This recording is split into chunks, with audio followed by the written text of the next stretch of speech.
Okay. Hi, Giorgi. Thank you for being my first guest on my podcast. And please, maybe you can introduce yourself very shortly.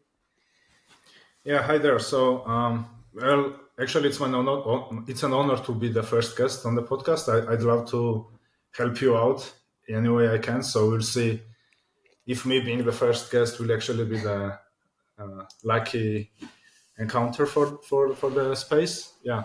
So yeah, I'm really excited. Let's see how this goes and looking forward to the interesting conversation.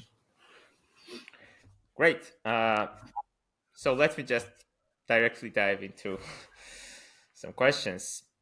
Can you tell us, and maybe let's discuss a bit?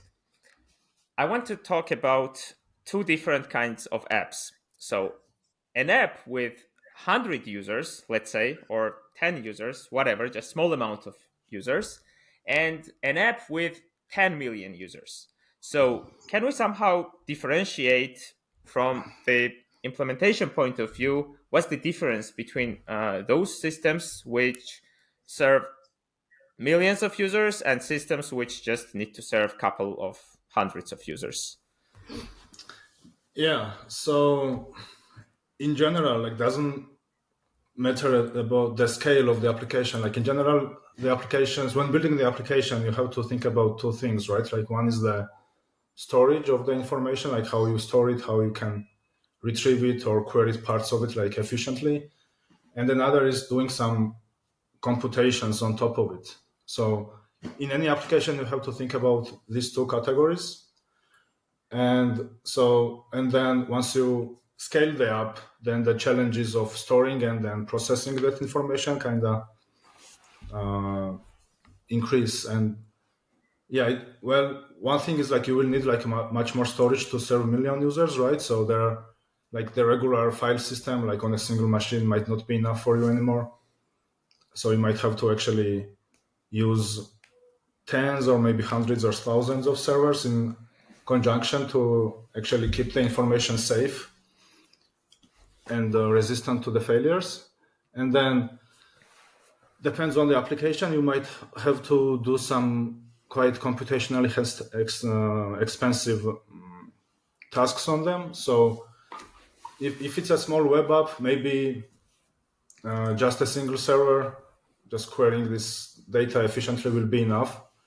But for example, if you want to Yep. periodically like analyze the logs to find different things about your apps like statistics, then Okay. like one server won't be enough for that either. So you might have to actually do the computation using multiple servers as well. So yeah, I mean, we can Yep. continue this in like many different directions depending on like what you're interested in. Like yeah, Yeah. So, in particular, like in this part of the conversation, I'm super interested in distributed systems kind of idea and concepts. And maybe I just ask a second question and we can go in that direction. So, yeah, let's say let's take Facebook, okay, or any social network. And let's say I added a comment on one of the posts and you are looking at the same post on which I just added a comment, but for some reason I can see this comment and you cannot see this comment. And can we kind of talk about this kind of a scenario when some users see something and some others don't? So yeah, yeah. So as I mentioned earlier, like as soon as the data size increases and one server capacity of the one server isn't enough anymore to keep the data, you have to start like partitioning the data on like multiple servers, maybe replicate it a couple times to introduce the redundancy. So if any one server fails, you don't lose the data. And in that case, you will have to start thinking about the compromises you have to make, because like whenever you introduce more than one server, there is always a possibility of any one of them failing at any time. For example, like let's say we started with a one server only, right? And in our theoretical world, let's say this server potentially can fail once a year. It's a like when you're talking about one server, failures are pretty rare unless someone unplugs it from the power. But yeah, so let's say it can fail like once a year, but then as soon as Yeah. you start introducing more servers, let's say now we have like thousands of them, right, to store the data, then yeah, and the types of the servers are the same. So one server used to fail once a year. Now, if you have like thousands of them, then every day there will be like at least on average like three servers failing. So previously the failure case was kind of an exception, like you wouldn't expect it, and you wouldn't have to actually plan for it way ahead. As it happened, you could like kind of manually intervene and maybe fix the power supply or something like that, and you would have to do that like only once a year. So doing that manually is okay. But now, like we Yeah. have with 1,000 servers, we have failures like 3 failures a day.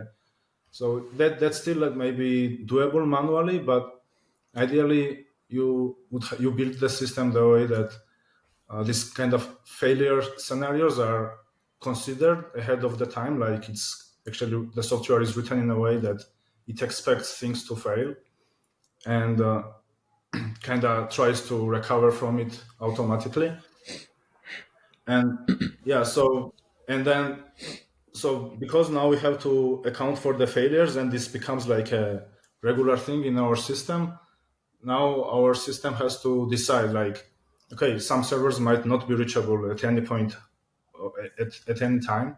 So And what can do I you do just about it? interrupt you just to make things a Yeah. little bit more clear? So, when you're saying multiple servers, you mean that the same data is kind of replicated and stored at the same time on multiple servers? Maybe.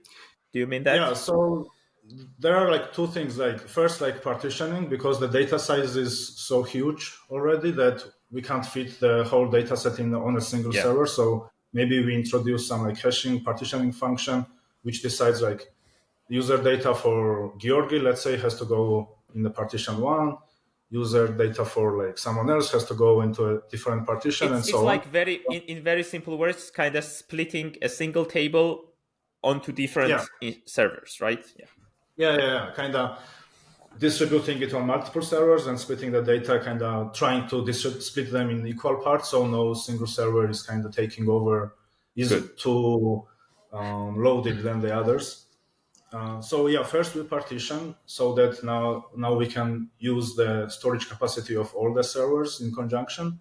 But the second thing now we have to think about is that out of these thousand servers, like any one of them can fail. So if that server, if one server fails, then like partitions which were stored on that server will become unavailable. So we will lose the access to the data, at least temporarily. So maybe if you're building Facebook and you refresh the page, that you will suddenly kind of, previously you saw some message, and after refresh you don't see it anymore because the message was stored on and it disappeared, at least temporarily.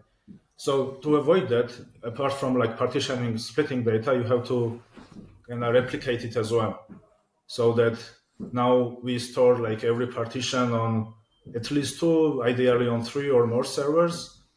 So that way, if any one server fails, then still like the partitions which we kept there now are still accessible on using other servers. So that way we kind of increase the availability. But the now problem becomes that whenever you have to mutate the data, you have to mutate it on not only on a single server but on all the replicas that data was stored Yeah. previously, right? So, and to do that, now you have to. So there are different approaches to do that, and in general, like if you kind of zoom out, there is this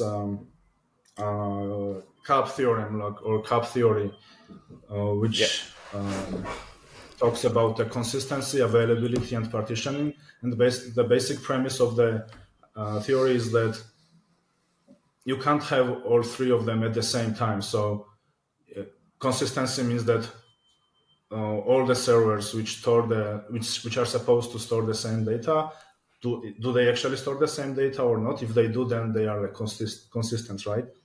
Availability means that if Yeah. any one of the servers fails, the system still continues to work and all the data set is fully available.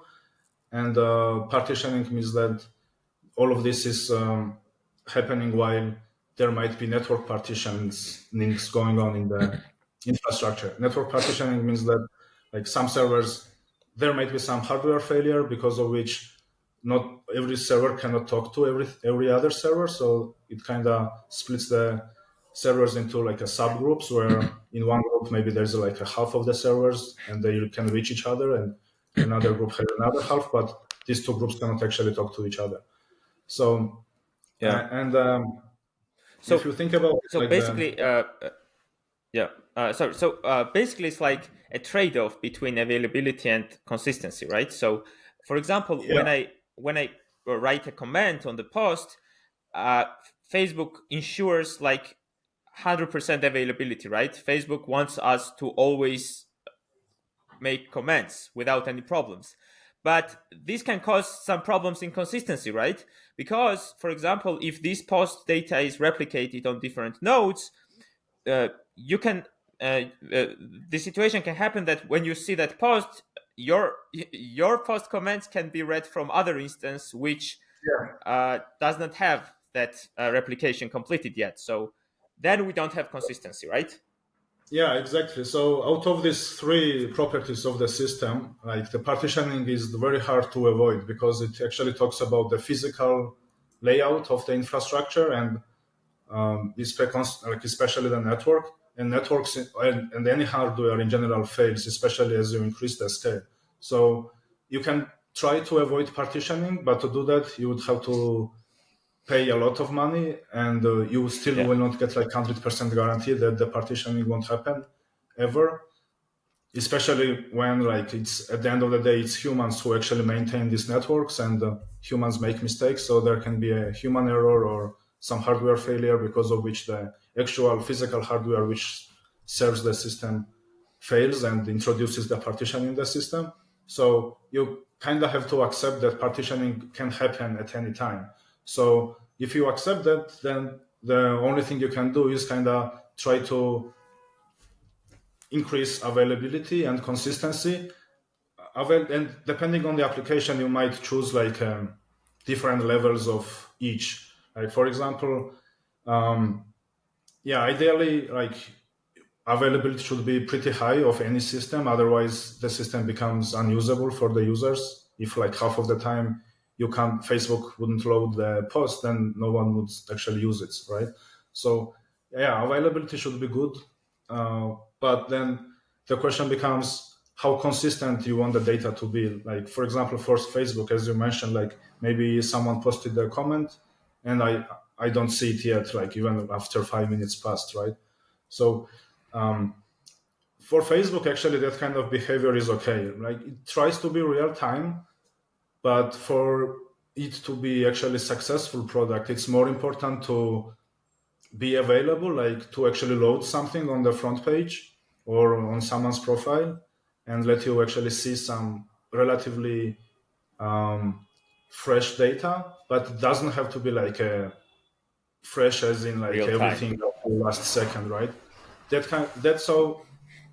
kind of consistency is called like eventual consistency. So it means Yeah. that, as the name suggests, like eventual consistency means that the data which actually has to propagate to all the replica servers, for example, after mutating it, that replication will actually happen eventually, right? Not right now as the mutation happens, but maybe in a second or two, or like maybe in a minute.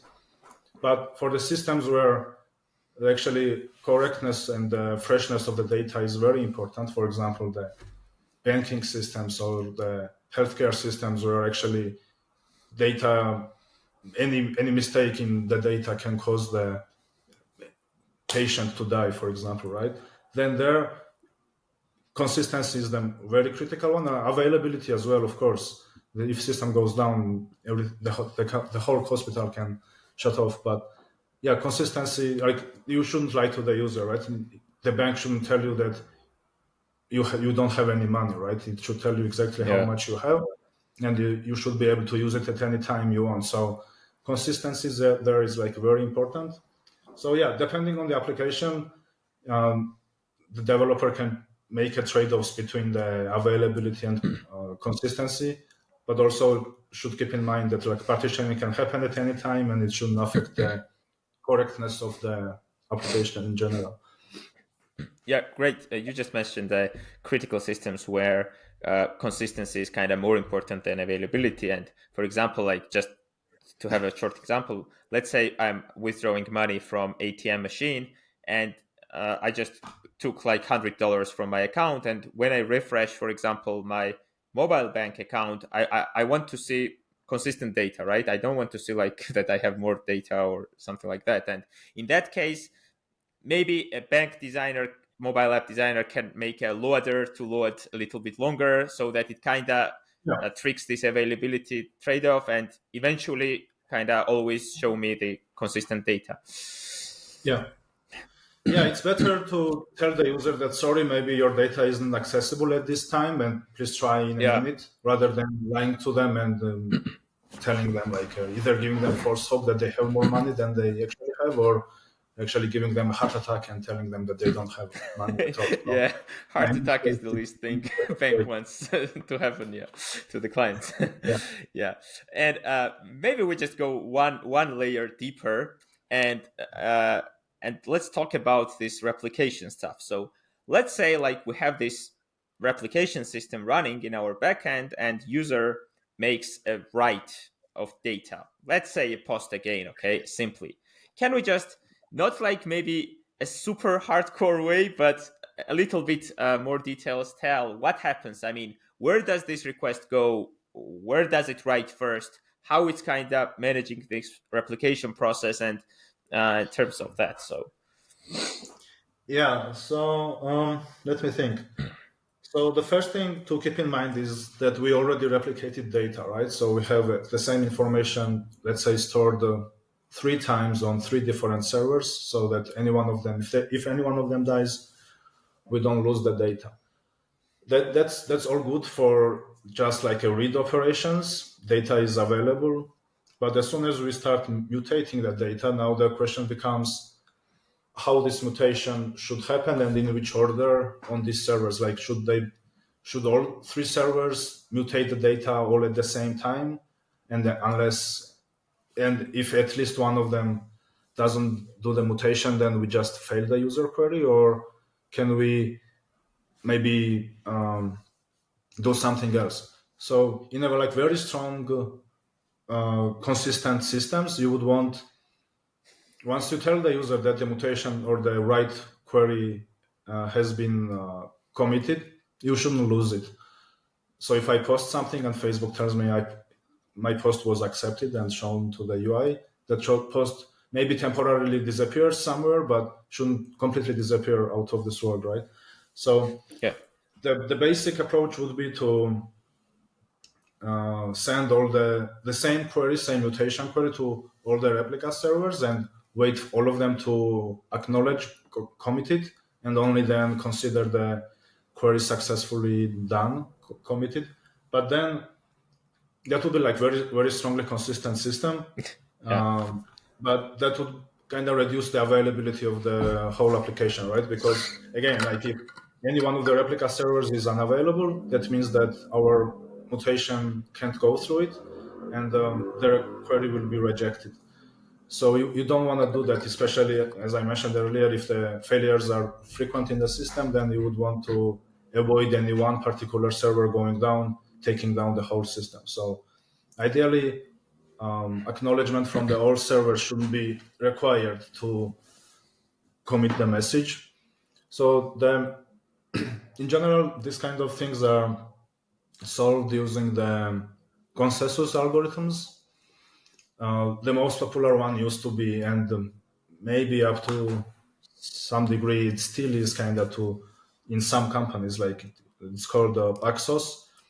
Basically, Paxos lets you create a group of cluster of servers where they all agree on the same state. So um, how to That's explain where it? this consensus comes from, right? The name kind of, it's Yeah, kind of consensus decision on one thing, right? yeah. So basically, it means that if you want to change the state of the system, then all the servers, not all the servers, but the majority of the servers in the cluster should accept this change. And once majority of them accept the change, then there is no way of data getting lost. And the majority here is very important because, I mean, we would have to go into the specifics of the algorithm, but having a majority, meaning like at least more than half of the servers accepting the query, means that if any one of the servers goes down, you won't lose the data.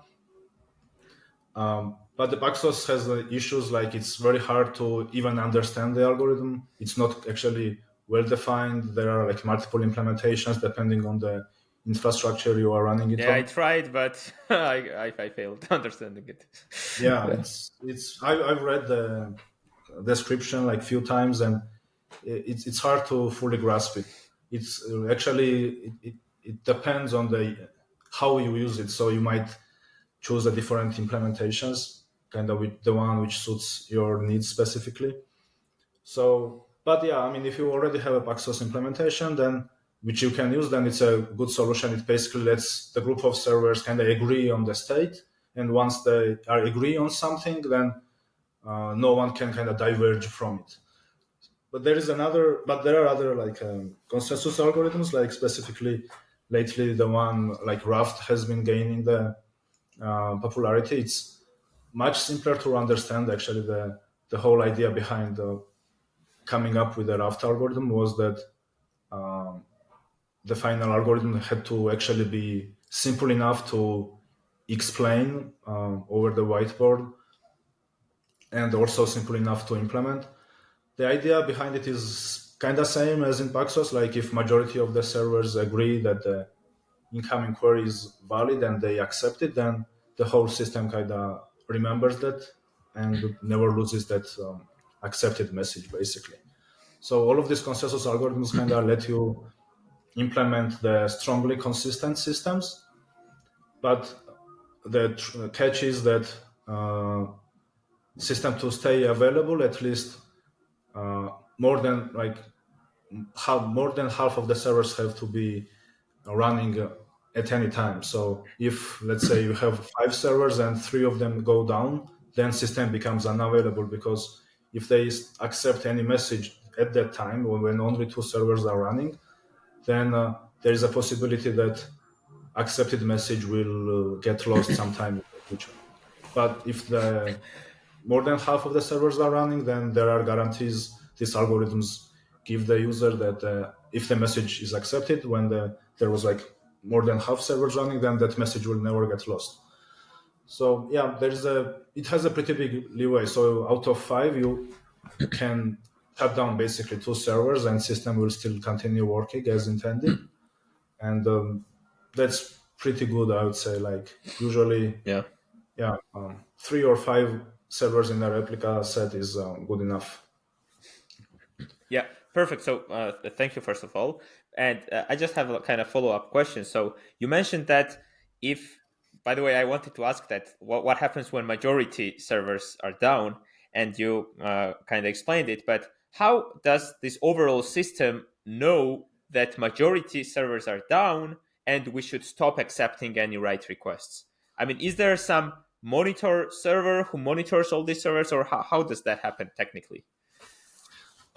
In Raft specifically, there is you don't actually need to monitor things. Kind of algorithm implements the monitoring itself, like it's included in the design. So basically, out of these n servers we have, let's say we have 5, right? Out of these 5 servers, one is considered the primary, so that's where the initial message goes, and then that The primary write request, server, right? write request, and the primary server is then responsible for actually replicating it onto the rest of the cluster.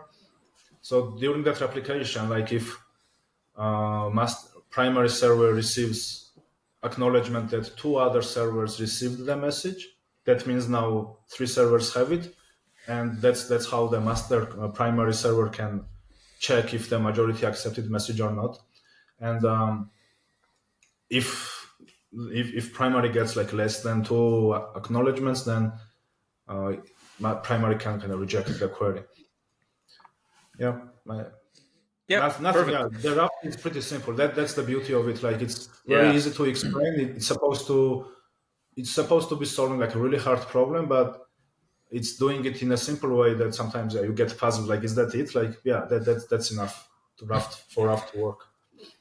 Yeah, by the way, anyone who is interested in Raft can check Raft white paper, just Google it, and it's pretty straightforward and self-explanatory, and you can even implement your own custom Raft and play around it. Yeah, yeah, it's pretty simple, and there is also this web-based kind of simulator where you can simulate different failures and the requests in the network and see how it actually behaves. It's pretty good tool to understand it like on a deeper level. Great, perfect. Now let me just get to another section of our discussion, and let me just ask about Google. Okay, so you've been there for almost 10 years, 8 years, right? As far as I know. Yeah, eight And years and so, 8 months. Yeah. yeah, great. And now we talked about this distributed system theory a little bit, right? And how was it in practice actually? Were you like daily concerned about these distributed system challenges? Were you directly coding them? Were you using some external already implemented tools, or how was it technically in your job there? Yeah, yeah, that's a good question. So, um, one of the things that Google used to and probably still doing pretty well is that they have one of the best like infrastructures in the world. And in the infrastructure, I don't mean like only the like physical hardware, but actually the software they are running on top of it in the data centers. And so they have dedicated teams to actually work on these systems. Like for example, if you wanna distributed storage, depending on like do you want to be like a strongly consistent or eventually consistent, there are like different implementations of it which you can either use already existing hosted version in the internal infrastructure, or you can host your own but it's built by a different team. So yeah, depending on where you end up in the company, you might be working on that system directly or you might be just the user of it. I specifically, I mean, all the applications which you run on Google are kind of working in a distributed manner, meaning they're like you can use hundreds of servers and orchestrate them to do the job you want them to do.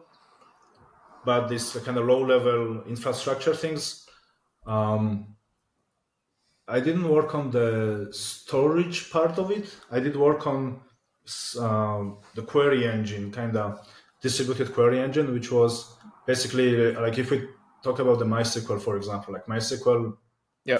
in most cases gets deployed as a single instance which holds the whole data of the application. And then if you want to read or write data, you just talk to that single instance.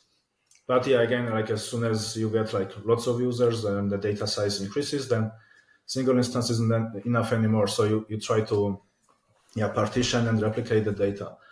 So the project I worked on, it used to be called Tatra. I worked on some part of it, like for a quarter or two, I think. Don't remember the specifics, but it was kind of MySQL, but distributed, but only doing the read operations. So you would have some external system kind of managing the data, maybe generating it the way they want, like doesn't matter for Tatra. Yeah. But then at the end of the day, especially this project was used by Google financial teams to generate daily, weekly, and quarterly reports about like Google finances. So they would have like these huge data sets where they would want to run different kind of queries on it, and ideally they would be able to get the results back in a matter of minutes rather than hours or days. So you would have huge data sets, and the goal of this project was to efficiently query it, basically doing no mutations but just Yeah. scans and aggregations. And yeah, so I worked on that project, but specifically worked on the kind of making worker nodes resilient to failures, meaning so you'd have like hundreds or maybe thousands of nodes like at the same time querying different parts of the Reading, data set. right?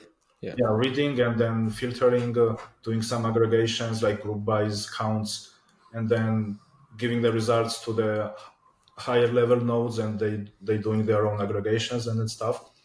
So the initial implementation of the system was that if any node basically running the query failed, then the whole query would fail. So, and the queries were huge, so which might, yeah, and potentially the query can take maybe an hour.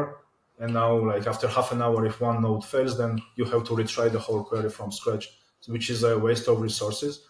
So I worked on this failure recovery part where worker nodes would basically try to periodically journal or checkpoint their work. Yeah, So if they checkpoint, died, exactly. then Yeah, another, I wanted to say another, that. yeah, another worker would kind of pick it up and continue from there. The system would slow down a bit, but it wouldn't have to be retried completely from scratch. Yeah, perfect. Yeah, Yeah, great. So basically, let's say there were like this data was partitioned on hundreds of servers, and the idea was to kind of query the data from this distributed partitioned tables or servers, right? That's the idea. yeah, yeah. Um, the the project was eventually consumed by a different project, which was later launched as a part of the Google Cloud. I think it's internally it was called Dremel. It's publicly available name, so I'm not Yeah, actually leaking anything. But then, yeah, oh yeah, it was launched as the Google BigQuery as part of the Google yeah, Cloud Suite. And so I mean, I'm not sure if any part of the Tatra code base ended up there eventually, but these two teams were kind of merged for political or whatever reasons, and yeah. the final Whatever. product was launched as a BigQuery. Yeah, there is another like part as a part of that project. Yeah, so at the end of the day, you have to query the data and like give the results back, but and do it in a distributed way. But also you actually have to do the low level stuff like reading from files, doing filtering and all that stuff. So the remnant of this project is a project called like Supersonic, which is actually publicly and open source right now. You can search it on Google Search. We can put a link maybe in the description Yeah, in the notes. But it's basically a pretty low level C++ library which implements all the basic kind of SQL like operations like scan, filter, aggregate, that kind of stuff. And it's all in C++. It's heavily templatized for performance. I did some work on that as well, but yeah, I'm not sure. It's probably on Google open source hosting now. yep. Great. Thank you. It was like amazing to hear those deep experiences from you. And now, so we just keep talking about these distributed systems, this distributed query stuff, whatever. But how was the testing? And how do we test such large scale systems? I mean, how do we ensure Oh, that we can't test them manually, right? How can we yeah. test it? I mean, testing was taken pretty seriously over there, and it should be in every company, I think. But it consists of like multiple levels of testing. So, like starting from like just like small functions you implement every day, they have to be unit tested and covered pretty extensively. Otherwise, one of the good things also about Google was that the code review culture was like really strong, meaning you can't just decide on your own that this is the change you want to make in the code base and just commit it. Someone else from the team has to actually, at least one person has to actually take a look and approve Yeah, it. So if you don't write tests, then your code doesn't get committed. Like no one will approve it.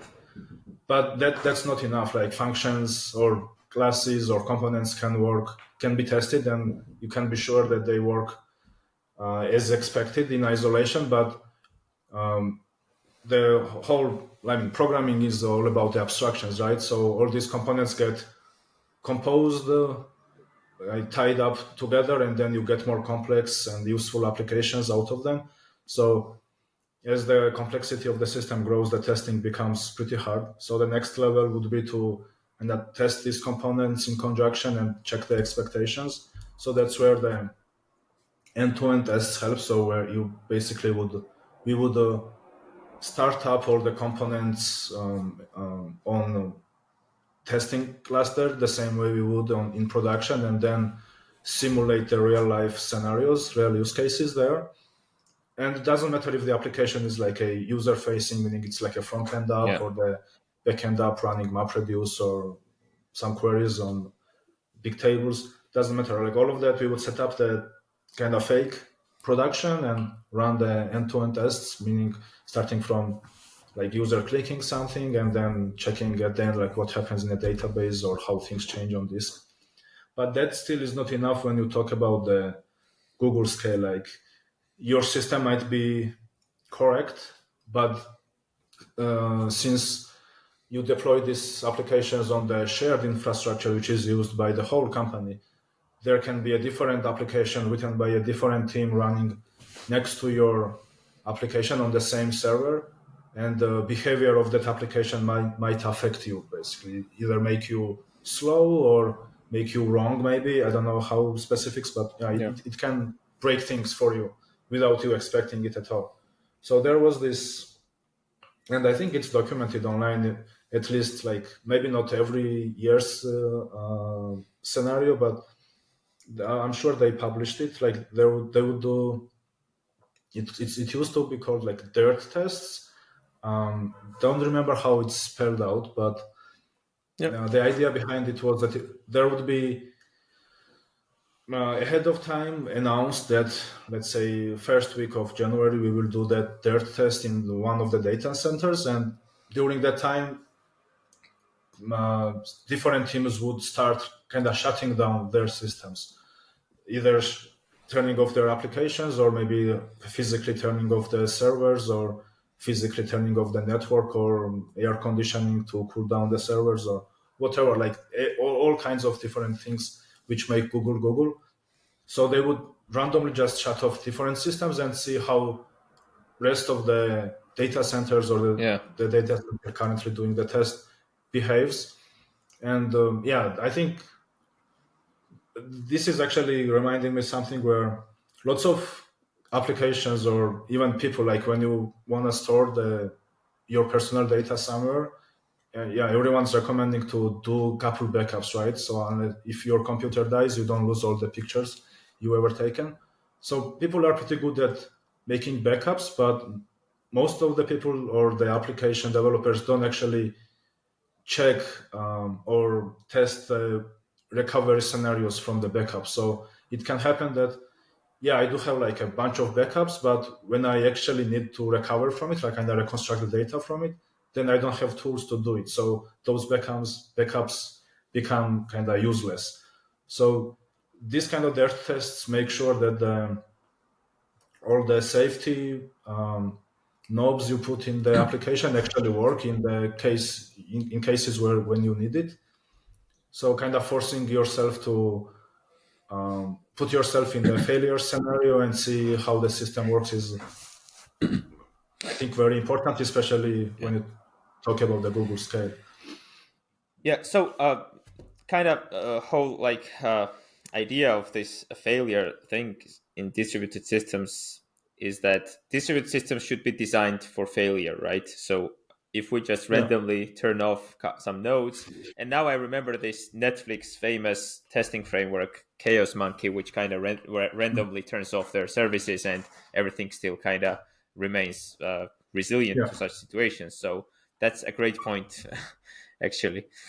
yeah. Uh, It's a similar thing. Yeah, Yeah. Okay. So now maybe like I would love to switch a little bit from this technical stuff and just tell a bit about the like I love communicating with people. I love this people part of our job. I mean, communicate, being part of a team, like talking to my teammates, discussing some stuff with them, etc.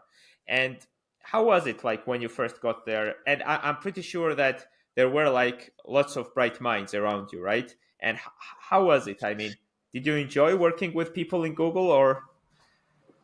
yeah. So, oh yeah, man, I met so many interesting people there. Like, and that was one of the things which made it like really, really hard to quit the company. You are surrounded by the great minds all around. I'm not sure how it's anymore. It's been like almost 5 years, but I'm sure it's like full of smart people. So you would like one of the first things I remember. Like I was surprised when I heard that like somewhere next to me, like in the next room, there was a guy sitting who worked on this famous animation in the Matrix movie where Neo kind of Yeah. avoids all the bullets. You remember, right? So yeah, I mean, Yeah. you were surrounded by people like that. There was a guy who actually worked in my team who worked on the like one of the first handheld devices, like Apple made, like Apple Oh. Newton, which is dead now, but he worked on the handwriting recognition on that device like 20 or 30 years ago. Yeah, so it was full of smart people, and the, one of the famous quotes in the company was that I don't remember exactly, but yeah, you were basically standing on the shoulders of the giant. So if you had any question, you could either ping anyone in the chat or shoot an Yeah. email or maybe schedule a lunch with them. So you would spend like an hour just chatting. Um, yeah, I mean Yeah. there were like yeah, lots of amazing people. Great. Perfect. Um, And yeah, sorry. Where you are no, my saying mind something? kind of wandered somewhere. I Ah, don't okay. know. Yeah, great. And sometimes when I think about these big tech companies, uh, I think of a very intense working culture and very kind of hardcore attitude to work, a lot of working hours, a lot of learning, etc. But how does it really work?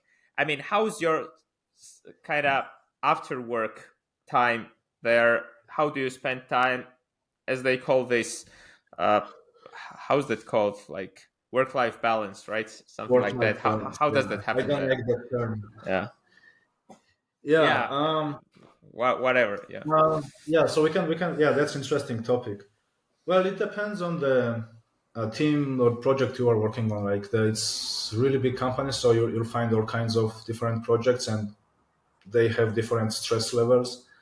Um, I had times where it was like super stressful. Well, like one of the first projects I worked on, the production was like disaster. We had everything kind of duct taped to each other, and things would break constantly. And so like one of the things at Google is that every engineer, pretty much all of them, like has to be an on-call or so for the system they are working on. Meaning, Yeah. depending on the team, but in my team it was like a the whole week one someone would be responsible for the production, and there would be another person kind of secondary helping So on call the means like they primary. can call you at midnight and you should respond, right? That's what on call means. Yeah, I mean the system automatically you set up the monitoring to make sure that the system is healthy, and if any alerts goes off, you are the first one to get first messaged, and then if you don't reply on the message, then robot starts calling you and yeah, Yeah. waking you up. So eventually So you reply. yeah, you have to, otherwise they don't stop. So Yeah. yeah, so the one of the not one of the but the first team I worked on, yeah, had this like a really disaster happening in the way we deployed things. And I remember like there was a 5 days or a whole week where I didn't sleep for like more than 2 hours continuously. That was like really hard. Yeah. But but yeah, you have the whole team helping you if you need the help. So and everyone was in that situation. It was not only me, right? But then there were projects I worked on where after some time it became like really chill. So for example, one of the projects I worked the longest was this machine learning platform developed internally for internal teams. The first 2 years was, or maybe three, was like we were adding features constantly, and I mean it wasn't stressful. It's just there was like a lot of work to do, Yeah. and yeah. So first 3 years was yeah, always there was always something to do, but eventually the system got good enough that there were like no more not that many feature requests coming in. System was pretty stable. We made sure that the production was running smoothly, and in these 3 years we kind of learned how to do it properly. And yeah, after some time there was not that much to do, but in terms of like coding, but still like there has to be some maintenance to be done. So I kind of switched into the kind of mentoring mode where I was one of the like oldest, I mean, the longest who worked on that team. So I was more of a kind of mentoring new hires to make sure they onboarded in the team properly and they knew infrastructure good enough to Yeah. implement new features. So I switched to kind of helping mode, and it was much less stressful. Maybe I wasn't even working like 8 hours a day. Not maybe, I wasn't. I didn't have to. Yeah. So yeah, eventually, I mean, it was good in terms of like, yeah, you're kind of resting now and everything is good and safe and chill. But that's not good for your career, if that means anything. I don't know. Like you have to. I mean, I don't mean in the company in general. Like if you want to improve, you have to always find some challenges, right? So I Yeah. think yeah, I kind of slowed down at that time. Those 2 years were like pretty chill. Initially, it was good, but after 2 years, I think it kind of affected me, and I wasn't really happy. So I started like looking for a different project where I would have more challenges to do. Yeah, I switched the project, but like after 2 quarters, I think I decided to actually quit the company. So didn't actually do much there. Yeah. So to summarize, I guess depends on the project. Like it can be really Okay. stressful, but they do. Yeah. So the work-life balance. So I don't like that because I mean, what does it mean like work-life balance? First is life. You should live, enjoy the Yeah. life, enjoy the Yeah. people you have around. That's a great I mean, response, it's by the easy way. to say. Yeah, it's easy to say if you don't have any money, you won't be able to enjoy anything. So you do have to earn money somehow, but you should earn enough to be happy, and that's it. Like different people have different happiness levels, so you might need more than the others or less than the others, but you should figure out first like what makes you happy and work for it and keep like stay there. Maybe change over time, but yeah, mostly you would just like stay at some point. So but yeah, in terms of like the standard understanding of the work-life balance, the company paid like really big attention to it. So there were like lots of things you could use to kind of disconnect or detach from work while still staying in the office. For example, like you would be able to. There was like these game rooms you could play or massage chairs or actual masseuse you could book and get a massage. Lots of offsite activities for teams or the for the office or for the whole company together to actually get to know each other better and have some fun. And like lots of other programs, like you could get some mental health helps if you wanted Yeah. to join some sports club in the company. But still, like no, when you are inside the company, you don't really think about this that much. You Yeah. see all of this as roses, but doing you were doing all of this still as in the context of the work environment and the company, so you Yeah. are still kind of somewhere in the background attached to the work. So I think more healthy in general, more healthy environment for the person is to when you are at work, just do the work you are supposed to. Obviously, you have it's better to make friends in the company and have some like nice relationships with them, but don't attach your full identity to the company. Like you are supposed to have some life outside of it, make Yeah. some friends outside, have yeah, keep in touch with family, that kind of stuff. Yeah. Perfect. By the way, like I just can't not ask this question. So you just said that the first is life, and obviously, well, I mean, I think everyone agrees about that, and the most important thing is happiness. And just a question out of curiosity: do you feel kind of happy right now at this point of your life with your Uh, metrics of happiness? Actually, yeah, interesting question. I mean, I'm happy where I am overall, but what I'm not happy with is that I have like lots of ideas I want to try, and I'm kind of lazy all the time about them. So I'm not happy that I'm not fully realizing my ideas, I guess. But in terms of like enjoying life and stuff, yeah, I'm pretty happy. But yeah, I think I could be doing more to help myself and others as well. Yeah, great. Thank you. And now let's kind of get to the point where we met.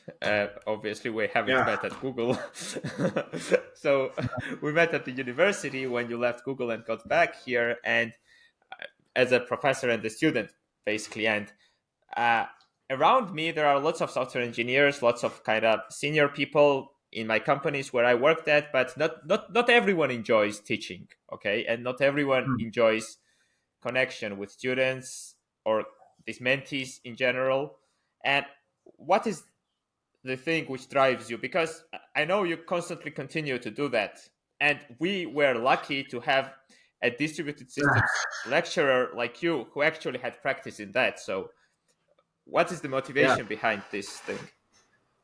Yeah, I didn't know I would enjoy teaching either. So my father is a professor, and I never thought I would be kind of following in his footsteps. So I guess it might be in the genetics. I don't have answer like why I Yeah. enjoy it, but I do.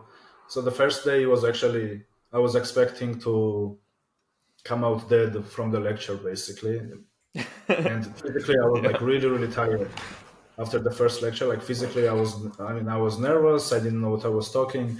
It was the first time I was actually teaching someone.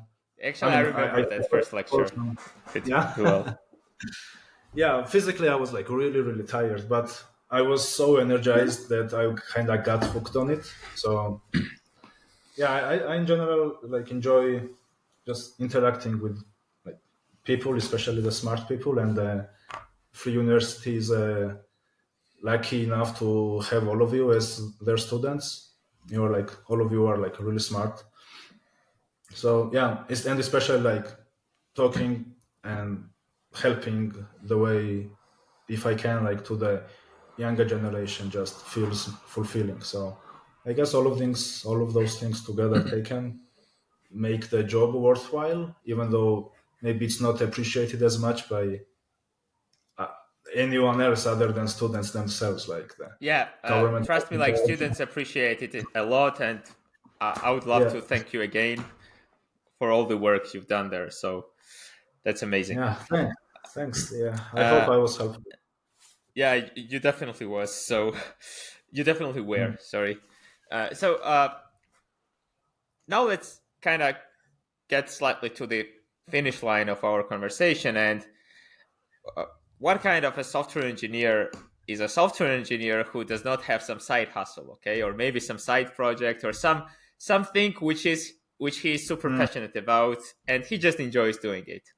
And I know you're kind of having this kind of a small baby of yours, the Pcloud Yeah, project, and could you just talk a bit about it? What's the problem it solves, etc. And I know you're a big fan of open source as well, and this project is open source as well, and anyone can check it on GitHub. So yeah, yeah.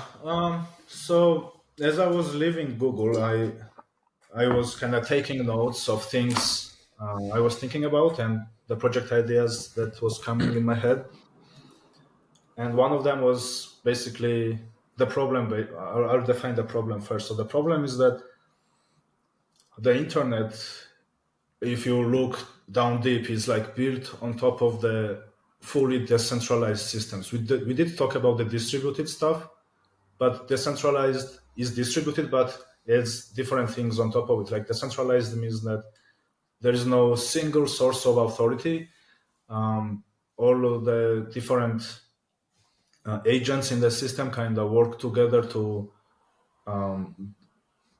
kind of basically help each other to come to the final conclusion. yeah, and So, the for best example example, is blockchain, for example, right? It's kind of yeah, without blockchain authorities. or the BitTorrent, where like lots of different agents kind of share the files with Files. each other, or the DNS system, where DNS system kind of keeps record of which domains are pointing to which IP addresses, and there is no one DNS server like can publish records for your server on your own DNS server, and others will find you anyway. So it means that no single entity, no single agent can kind of compromise the whole network. If but yeah, that's the whole idea behind the internet, the way it was built initially, and it's still running that way. But as time went by, the way people, the users, we are actually using it is that there's maybe 3 or 5 major websites we use daily, like Google, Facebook, Amazon for shopping, YouTube for videos, Netflix for movies. Yeah, there is like just a handful of websites we use, even though the infrastructure is so good that it can support all kinds of amazing things. But we just go to the five websites every day. And first, so we are not fully exploiting the potential we actually have. The second is that since we kind of hand over everything to these 5 different products, handing over meaning like we give our data to them, and and we get their services for free, and free in quotes because we give them our data and they make it's like an oil, Yeah. but in the tech world, like they make huge amounts of money out of it. I'm not saying they shouldn't make. I mean, obviously, if they create a value, they should make money and be profitable. But while doing so, we as a users actually get exploited. But even to forget that, we are at the risk of where any bad actor, be Google or Facebook, if they go bad, one day you will lose whole your digital identity. Like you will lose all your Yeah. pictures, all your chat They messages. can kind of delete you from this world, right? With Yeah, just and single that's snap. very dangerous because now we always talk about cyborgs in future where humans and machines kind of integrate, but we are already there. Like half of our identity is digital. Like we all of us carry mobile phones in our pockets, and if we lose it, we lose access to our money, we lose access to our personal contacts, pictures, everything. So yeah, and losing that part of yourself is pretty dangerous. So and we don't have control of that part. Basically, we just give keys to this part of ourselves to a random company on the internet, which is until they work. As good agents, we are all good and happy. But as soon as any one of them goes bad, then we are at the mercy of them. So the idea behind this is the problem. We have to kind of take back the control and use the decentralized nature of the internet more extensively. And the Pcloud specifically tries to solve that, meaning it kind of gives the user the infrastructure to run to own their data. Like you can have your picture stored there, you can have your email server running there, chat server running there, everything. This is not a new idea. Like there are tons of projects like this, but the tricky part about doing all of this, like by yourself, is that not everyone is technical person, and even if you are technical, not every technical person is an system administrator. So if something goes wrong with your software or the hardware, then you are again at the risk of losing your identity.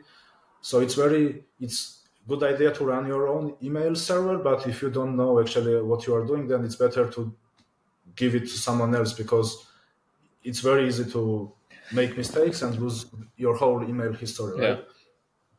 So what Pcloud does is, again, the idea isn't new, but the way it approaches all of this is that it tries to make this system as easy to use as an iPhone, for example. So that's a very good analogy because before iPhone, there were like smartphones, but no Yeah. one really was revolutionary enough, right? And as soon as iPhone came out, everyone just was so excited. Even grandparents started using it, and they were able to understand and how to use it like by themselves. You wouldn't have to help them that much.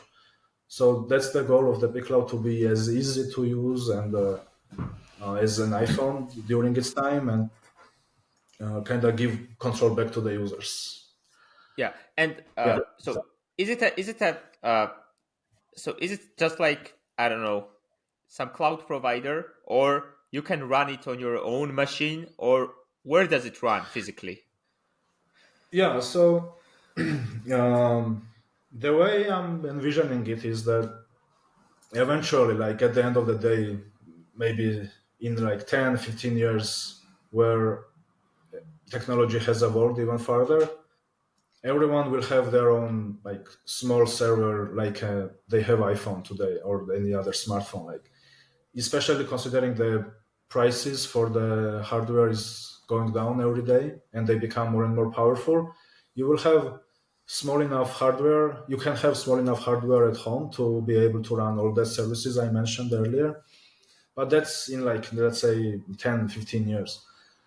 Uh, that's doable even now, but you have to be more technical to be able to maintain it. So the way I'm building the software now is to so that the users are able to host them on any cloud provider if they want to, if they don't have any physical hardware at home, but without compromising their privacy. So yeah, you can rent servers from Google or AWS and run your software there, but it doesn't mean that they will be able to read your data. You still have But why? full control over the data. How is that? That our software Well, runs data gets there? Yeah. encrypted. Oh, okay. Yeah, so there are two things. Like, to keep data secure, you have to keep it secure in two modes. Like, one, while at rest, meaning while it's kept in the storage, data should be encrypted on storage. But also while in flight, meaning when data is exchanged between two servers, that this communication has to be encrypted as well. So if you do both, well, there is the third part where like secure computation, where single application running on a single server is processing some data, and meaning they have some data loaded in memory and kind of doing some computation on it. There is a chance that some other application running on the same server can access your part of the memory and steal the data. So that part I haven't touched yet, but that's a solvable problem as well, and there are solutions for it already. But the first two are the most critical ones, where if you store the data in a secure way and if you exchange data between servers in a secure way, then it's very hard for anyone else or impossible for anyone else to steal your data. So if you don't want to buy your hardware, yeah, you are free to just rent it online and still like keep the full control of the data. If you are a bit more paranoid, you can buy a few servers, set them up at home, and run it there. And the thing is, like, we talked about these distributed systems and like thousands of servers working in conjunction. That's a very interesting topic in general, right? But that's needed only in the companies with the scale of Google or Facebook. But if you talk about like a single user or just a single family or a small medium company of hundreds of people, for that kind of scale, like just 5 pretty average desktop computers is good enough to handle the load of for all the users. And I think that covers like 90% of the use Yeah. cases in the world. So yeah, you can buy like for a personal use, just buy a few Raspberry Pis, each costing like $50. Buy a few like hard drives, each costing I don't know how many, and maybe overall you will spend 500 to 10,000 bucks to set up this system locally, and then you are guaranteed that you get all the safety I just talked about. And we spend like $1,000 every other year at least to buy a new phone, and I think it's a pretty Yeah. good investment to maybe skip that year 1 year and set up this system instead, and they get full control of your data.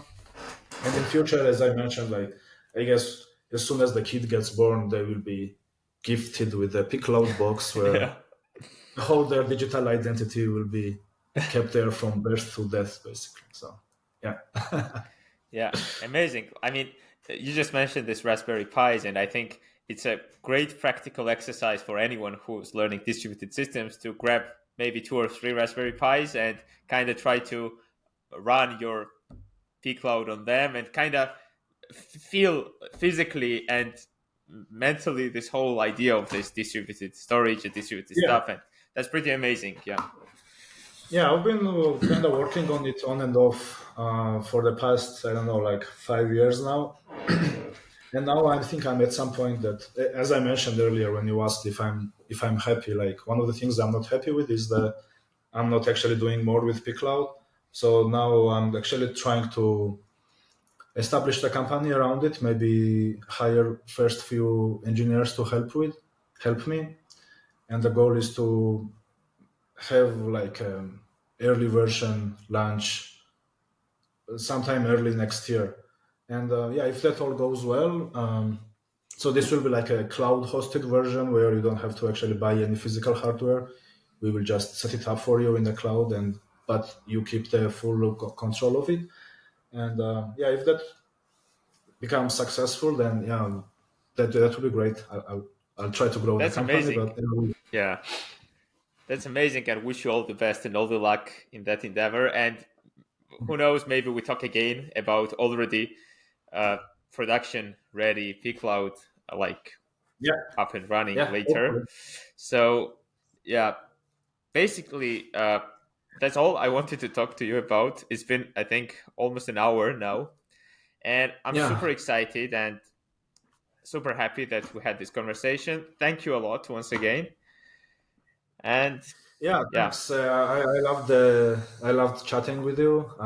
It's been a while since we talked after you graduated, but we meet once in a yeah, while. But we didn't have this long conversation for a long time. So yeah, it was fun.